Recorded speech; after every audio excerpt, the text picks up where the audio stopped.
Assalamualaikum warahmatullahi wabarakatuh. Selamat datang di ruang 4 kata, tempat buku dan penulis bercerita.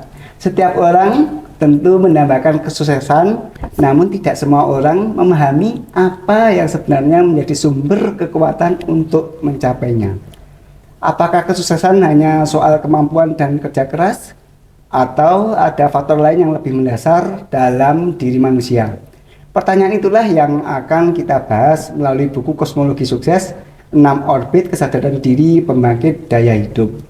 Saya Muhammad Ali Lutfi, pustakawan Balai Diklat KKM Surabaya, dan telah hadir bersama kita Bapak Dr. Haji Muhammad Sodik, MPDI, CHT, Widyaswara, Balai Diklat KKM Surabaya, sebagai penulis buku ini yang akan berbagi pemikiran dan pengalaman di balik lahirnya karya ini. Selamat siang, selamat datang. Selamat siang Mas Lutfi. Ya. Terima kasih Pak Dr. Sodik telah berkenan hadir di acara podcast kali ini. Alhamdulillah. Buku ini sangat mengangkat konsep yang sangat menarik, bagaimana kesadaran diri menjadi kunci membangkitkan potensi dan daya hidup yang sangat logis dan objektif serta universal menuju kesuksesan lahir batin dan dunia akhirat. Bisa diceritakan Pak Dokter, bagaimana gagasan tersebut lahir dan dituangkan menjadi sebuah buku yang sangat inspiratif? Baik, terima kasih Mas Lutfi sudah diberikan waktu untuk saya untuk memberikan sedikit penjelasan. Mungkin tidak terlampau banyak yang akan saya sampaikan, tapi paling tidak pembaca mungkin akan lebih bisa rasa ingin tahunya bertambah gitu ya. Jadi buku ini munculnya berasal dari disertasi saya yang kemudian menghasilkan teori 6 kesadaran diri itu, dan itu kita teliti pada anak-anak sukses ya, anak-anak berbakat istimewa dan kecerdasan istimewa itu. Kemudian dari sana itu rasa ingin membaca ulang itu muncul, sehingga kita tarik pada dunia nyata, dan alhamdulillah akhirnya muncul buku ini. Ada 6 kesadaran diri yang membedakan antara orang-orang sukses dan orang-orang tidak sukses itu.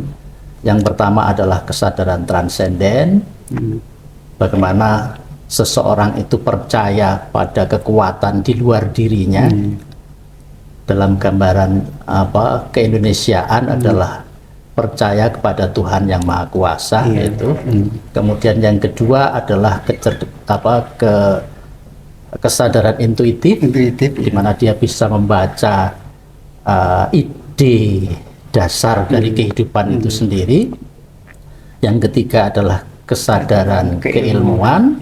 Kemudian yang keempat kesadaran kepemimpinan, yang kelima kesadaran visioner, dan yang keenam adalah kesadaran berterima. 6 hal inilah sebetulnya judul dari buku ini. Jadi 6 orbit kesadaran diri pembangkit daya hidup.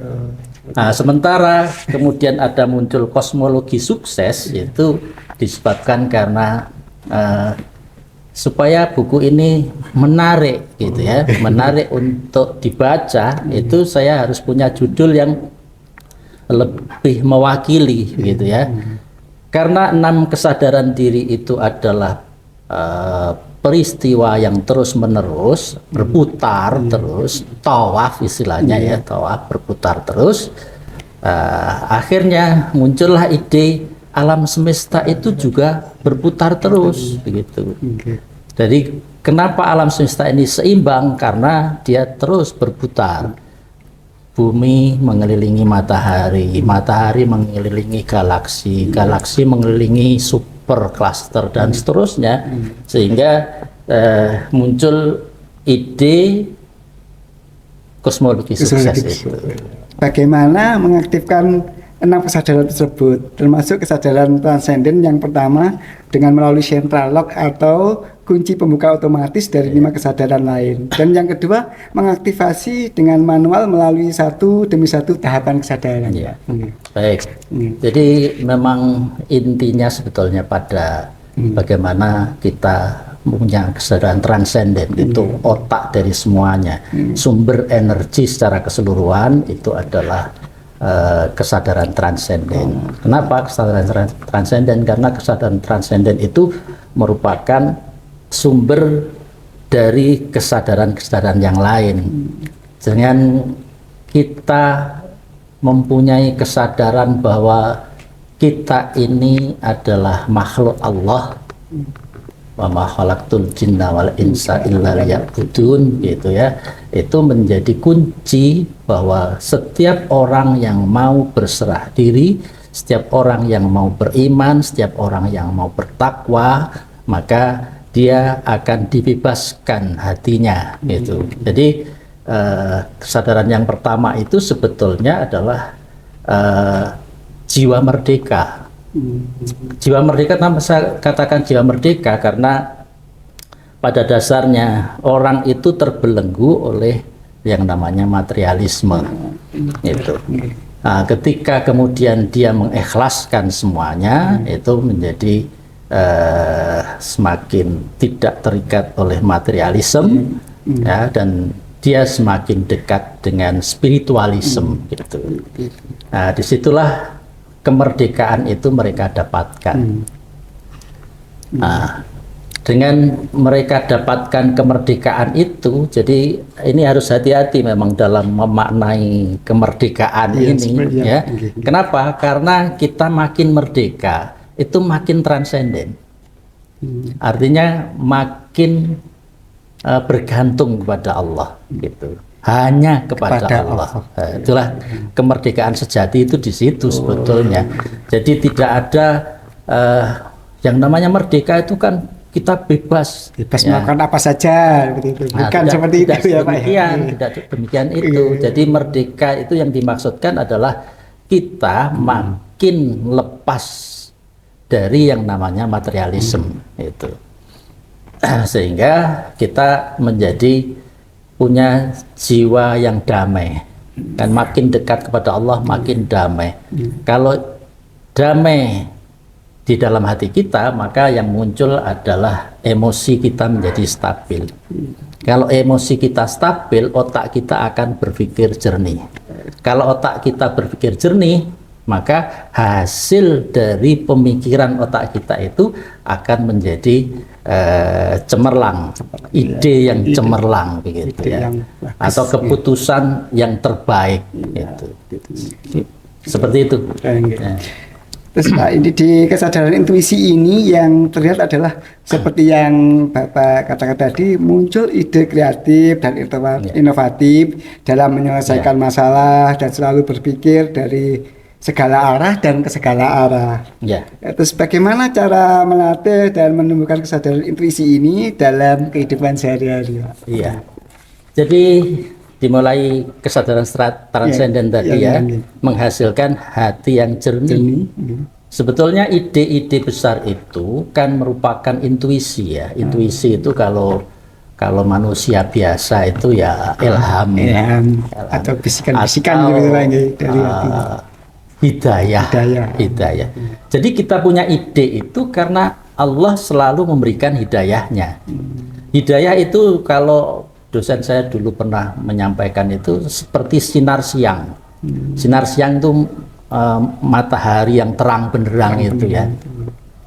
Cuman matahari yang terang benderang itu bisa ditangkap berbeda-beda oleh manusia. Ada yang menghindari sehingga dia mencari tempat berteduh, ya, sehingga dia membaca mungkin kurang jelas. Ada yang berada di terang benderang tapi hadapnya salah, menghadap ke matahari, juga gelap yang mereka dapatkan. Tapi ketika mereka memanfaatkan sinar surya itu dengan baik, itu yang ada adalah dia bisa membaca secara terang benderang. Membaca di sini yang dibaca oleh hati kita itu adalah hidayah tadi. Hidayah ini sebetulnya kalau kita terjemahkan dalam bahasa-bahasa ilmu kesuksesan, ya ide-ide besar. Ide-ide besar. Jadi banyak orang-orang itu yang mempunyai atau bisa mendapatkan ide-ide besar, maka orang itu bisa paling tidak itu bisa mempunyai awal kesuksesan dari ide besar itu. Itu. Walaupun kadang-kala dalam perjalanannya ide-ide itu tidak semulus apa yang kita harapkan ya Pak ya. Ada mungkin banyak kegagalan-kegagalan di dalam perjalanannya itu. Kemudian apa Pak yang dimaksud dengan pembelajar sejati dan contoh aplikasinya dalam kehidupan kita pada tahapan kesadaran keilmuan itu Pak? Jadi itu kan kita tadi baru sampai pada ide ya. Kita punya ide besar di dalam kehidupan kita. Tapi ide besar ini akan menjadi rencana besar itu kalau kita punya ilmu. Gitu.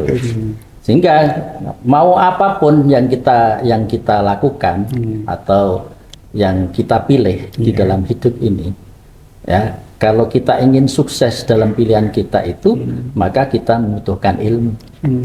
Itu. Jadi kalau misalnya kita menjadi pedagang, ya ilmu perdagangan harus kita pelajari. Kalau kita ingin menjadi orang sukses di bidang pemerintahan, ya ilmu pemerintahan yang harus kita pelajari. Seperti itu. Sehingga ide yang diberikan oleh Allah itu benar-benar kita kuasai ilmunya. Itu yang jadi ini terus mengalir. Jadi pertama tadi menghasilkan kedamaian, kemudian yang kedua menghasilkan ide besar itu pada hati yang damai, pada hati yang jernih, ya.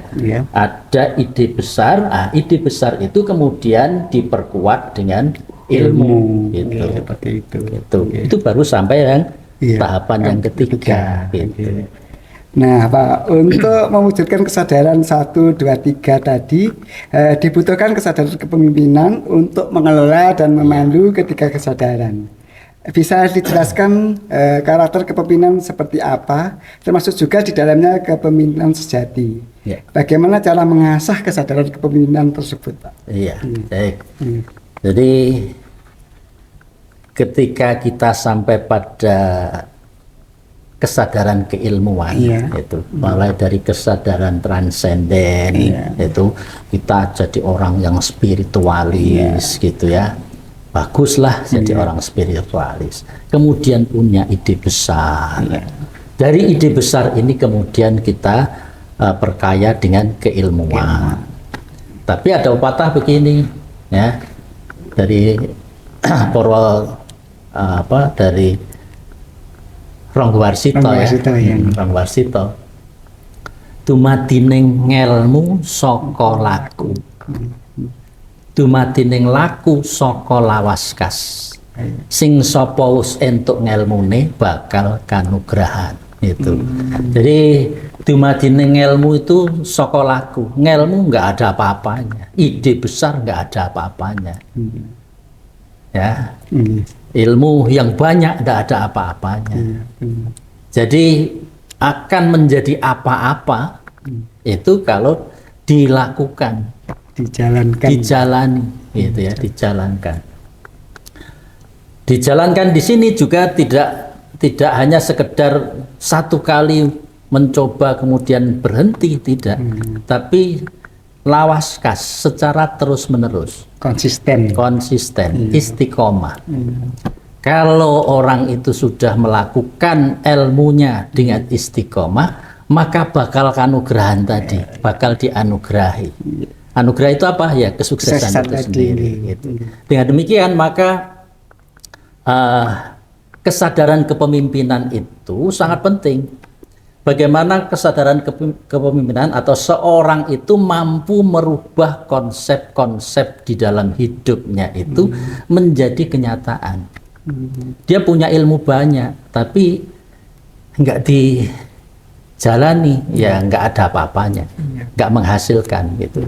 Sehingga pemimpin itu tugasnya adalah merubah apa yang ada di dalam konsep dirinya, ide besarnya, keilmuan yang dimilikinya itu kemudian menjadi kenyataan di dalam kehidupan. Ya. Seperti itu. Itu seorang pemimpin. Maka di dalam Islam itu kan, semua orang itu kan pemimpin. Iya. Pemimpin yang nggak bagus ya mereka yang tidak sukses itu. Pemimpin yang bagus ya mereka orang-orang yang sukses dalam kehidupannya. Dengan kata lain, dia bukannya sukses secara material tidak ya, tetapi apa yang dia lakukan itu benar-benar berhasil di dalam hidupnya, bisa bermanfaat bagi banyak orang. Kira-kira seperti itu. Terus Pak, setelah kita melalui kesadaran kepemimpinan tadi, selanjutnya kita menuju ke dalam kesadaran visioner. Nah, dalam proses pelaksanaan visi kita supaya tetap konsisten dan fokus, bagaimana cara mengasah kesadaran visioner tersebut, Pak? Ini memang tantangan seorang pemimpin. Ya. Bagaimana seorang pemimpin itu bisa konsisten? Bagaimana seorang pemimpin itu bisa istiqomah? Bagaimana seorang pemimpin itu bisa punya visi hidup yang tuntas? Jadi kesadaran yang kelima itu adalah kesadaran di mana seorang pemimpin dituntut untuk berkarya sampai tuntas. Itu sampai tuntas, sampai tuntas itu bukan hanya keberhasilan ya, bukan hanya kesuksesan. Sampai tuntas itu bisa jadi ya kegagalan. Jadi ketika kemudian kepentok kegagalan itulah sebetulnya sebuah kesimpulan. Oh, saya ternyata tidak sesuai dengan apa yang saya pilih. Berarti saya harus mencari lagi gitu.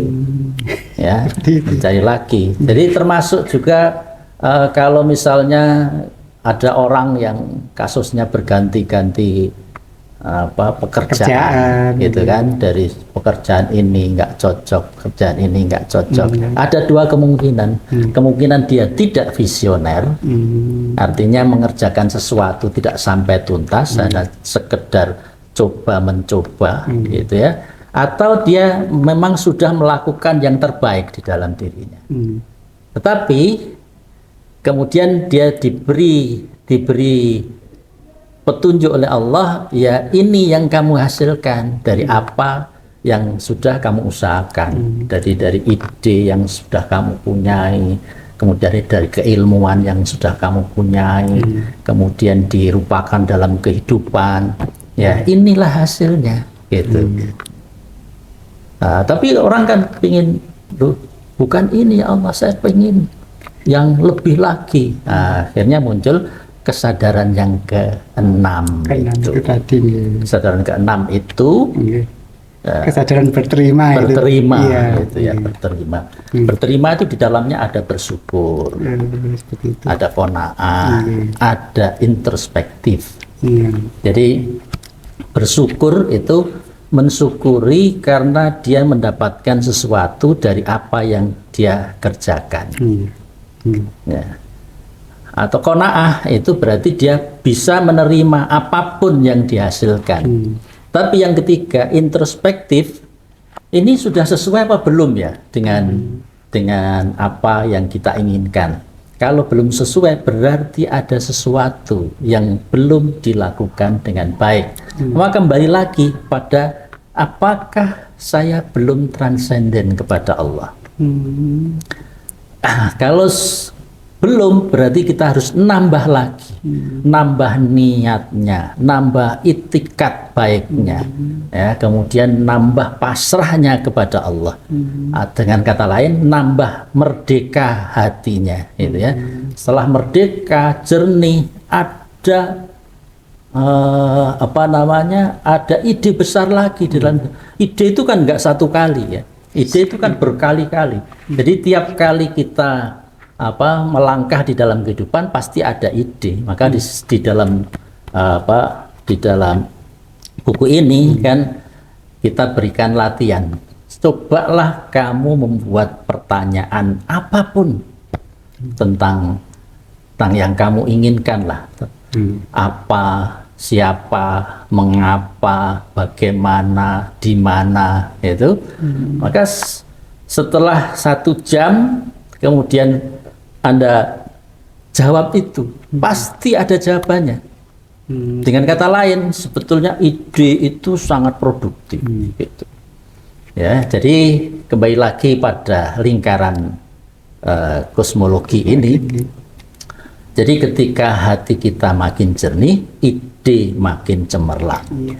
Nah, kemudian cari ilmunya. Cari ilmunya, kemudian perbaiki kepemimpinannya. Visinya juga diperbaiki. Lakukan sampai tuntas. Cari jalan yang lurus. Cari jalan yang lurus itu jalan yang tidak gampangnya tidak jahat lah ya. Karena kejahatan itu akan menjadi rayap-rayap yang menggerogoti kesuksesan kita sendiri. Jadi kita harus mengambil jalan yang mulia dari situ. Nah, dari situlah kemudian nanti akan terjawab lagi pada yang kesadaran ke-6 itu, terus introspeksi lagi, terus kurang apa lagi, atau ingin berkarya yang baru, ya, itu sudah bisa berjalan dengan baik, sudah bisa kita anggap sukses, kemudian kita ingin mempunyai usaha yang baru, gitu ya, ada ide lagi di situ. Maka ada orang-orang sukses, sangat-sangat sukses di dunia ini, ada orang yang kemudian hidupnya selalu menderita, ya, mengeluh itu dari awal sampai akhir, tidak pernah berubah. Ada yang seperti itu. Masih ada lagi, monggo. Ini Pak, ternyata pertanyaan nomor 7 dan 8 itu sudah mencakup yang tadi Pak, yaitu setelah teraktivasi 6 kesadaran tersebut, bagaimana penerapannya bila masih menemui kegagalan, bagaimana cara atau polanya dalam mengevaluasi dan menemukan di titik kesadaran mana yang harus kita perbaiki atau konstruk ulang. Tadi sudah disinggung sedikit tadi. Saya tambahkan.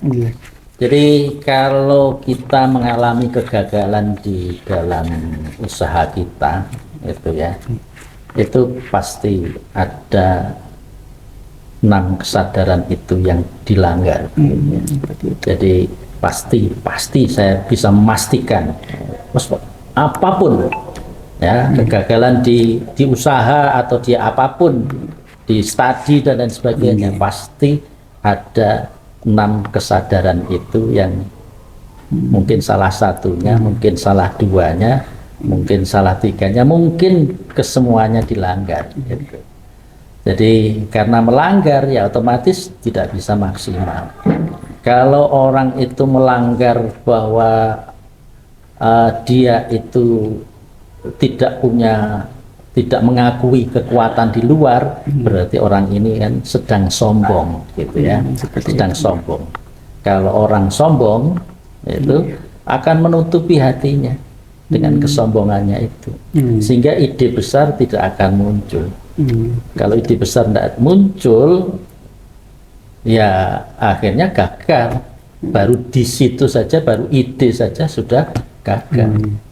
Ya, belum lagi dia orang sombong sehingga tidak mau belajar, ya otomatis dia sombong, jadi pemimpin juga tidak bagus. Jadi pasti akan ketemu di mana. Kok saya usaha beternak itu kok gagal? Ya mungkin ilmunya, gitu ya, mungkin idenya, wong sekolahnya itu di misalnya kayak saya ya di IPA, kemudian tidak pernah bergelut pada dunia usaha peternakan, kemudian langsung beternak misalnya, ya otomatis idenya mungkin nggak pas, keilmuannya nggak cukup. Ini seperti ini Pak, ada teman saya itu yang sekolahnya itu backgroundnya PAI, kemudian dia itu bekerja sebagai guru. Namun ketika dia bekerja di tempat sekolah tersebut, dia biasa-biasa saja dan saya lihat itu sering ganti-ganti sekolah. Namun dia ada yang ditekuni di rumah itu berternak lele itu maju Pak. Seperti itu gimana Pak? Kamu kok enggak fokus aja ke ternak lele? Aku enggak enak gitu. Itu gimana Pak? Belum tentu orang yang sekolah di PAI itu adalah ide yang bagus, ide yang besar. Jadi barangkali dia itu hanya menuruti orang tuanya, disuruh kuliah ya kuliah, gitu ya. Ada tetangga saya itu yang jadi dokter, tapi ketika dia lulus, ijazahnya itu dikirim ke orang tuanya. Ini ijazah dokter saya sudah selesai. Pada akhirnya dia jadi dokter juga, ya, tapi dia sukanya pertanian. Gitu. Jadi dia mampu mengawinkan ya antara ide orang tua dengan ide sendiri. Ya, dia pengen jadi petani, tetap menjadi petani, kemudian ide orang tua dia harus menjadi dokter, ya dia menjadi dokter. Itu dia mampu untuk melakukan dua-duanya. Itu bukan berarti kemudian ini pelanggaran terhadap dia kalau misalnya dia konsentrasi di dokter, mungkin jadi dokter spesialis bisa jadi. Tapi karena dia itu membagi dirinya menjadi dua sisi yang berbeda itu, maka energinya akan terpecah di dua tempat itu. Tapi intinya itu berarti tidak menyalahi dari 6 orbit tadi, yang pada dasarnya pokoknya tidak ada rasa mengeluh, menjalaninya dengan enjoy, dengan bahagia, nyaman. Berarti itu sudah memang ide atau petunjuk dari Allah bahwa itu memang yang diberikan kepada kita, seperti itu ya Pak. Iya. Saya kira tidak semua kemudian kalau ini diikuti kemudian menjadi kunci sukses. Iya, saya yakin itu menjadi kunci sukses. Cuman kesuksesannya itu seberapa? Ini perlu introspeksi diri tadi yang kesadaran yang diterima tadi. Kesadaran 6 kesadaran ini tadi dilakukan seberapa kadarnya, kadarnya. Saya kira itu. Mungkin kita tidak bisa mengendalikan seluruh peristiwa dalam hidup, tetapi kita selalu punya kesempatan untuk mengendalikan kesadaran diri. Dan dari sanalah orbit kesuksesan kita dimulai. Terima kasih kepada Bapak Dr. Haji Muhammad Shodiq, MPD IJHT, atas ilmu dan inspirasinya yang telah dibagikan dengan buku Kosmologi Sukses 6 Orbit Kesadaran Diri Pembangkit Daya Hidup ini Pak. Sama-sama Mas. Bagi sobat literasi semuanya yang ingin membaca langsung buku ini atau mengeksplorasi koleksi-koleksi menarik lainnya, mari berkunjung ke Perpustakaan Balai Diklat Kehapan Surabaya. Kami tunggu kehadiran sobat literasi semuanya. Jangan lupa subscribe dan bagikan episode ini ke teman-teman lainnya. Sampai jumpa di episode Ruang 4 Kata berikutnya. Tempat buku dan penulis bercerita. Saya Muhammad Ali Lutfi, Pustakawan Balai Diklat Kehapan Surabaya, pamit undur diri. Assalamualaikum warahmatullahi wabarakatuh.